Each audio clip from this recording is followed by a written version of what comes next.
Na funga kazi na haya, serikali ya kaunti ya Makueni imewapa wahudumu wa afya kwa jamii baiskeli zitakazowasaidia kusafiri kwa urahisi na kutoa huduma kwa wananchi mashinani. Gavana wa kaunti hiyo Mutula Kilonzo Junior ameeleza baadhi ya changamoto wanazozipitia wahudumu hao, ikiwa ni pamoja na kutembea safari ndefu kuwahudumia wagonjwa mashinani, akibaini kuwa baiskeli hizo zitawasaidia kupunguza muda wanaotumia kusafiri na kuhakikisha huduma zinazotolewa kwa wakati unaofaa. James Mwangi na taarifa hili.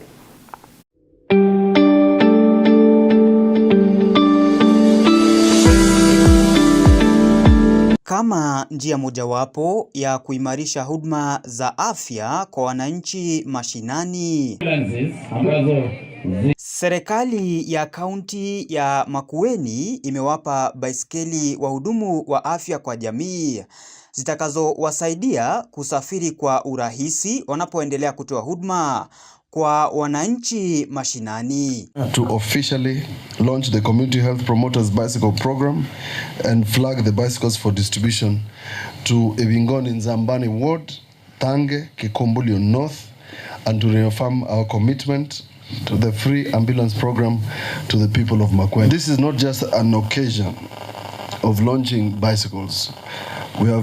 This is an occasion to appreciate our community health promoters in a very special way for the work that you do to the community in Makueni. What we have now, the bicycles, again adds to that improving quality of care service. Because then we have the community health promoters who have been serving us very well. And now being enabled to move from one homestead to another, it will be a great achievement. Again, Makueni has set the pace, and I am glad that this is only but a beginning. We'll be expanding our bicycles as we go along. Gavana wa kaunti hiyo Mutula Kilonzo Junior amebaini kuwa mpango huo utasaidia kuimarisha utendakazi wa wahudumu wa afya kwa kutumia njia ya usafiri yenye gharama ya chini.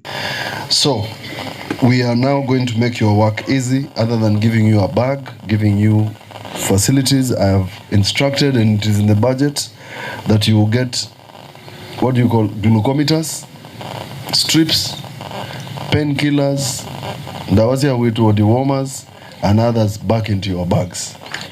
Allow me to congratulate the MCAs who budgeted these things, because walisikiza ground hawa namna gani, na ground nikasema mnataka nini, ground ikarudi tena ikasema inataka free ambulance services, si ndio? Ground ikasema mnataka free medical Mutula care, na si hizo vitu gavana amefanya na hawa MCAs. Gavana Kilonzo pia amezindua magari ya ambulensi yatakayotoa huduma za bure kwa wagonjwa wanaohitaji huduma za dharura. Now the official flagging off. James Mwangi, makala ya Undugu Afya.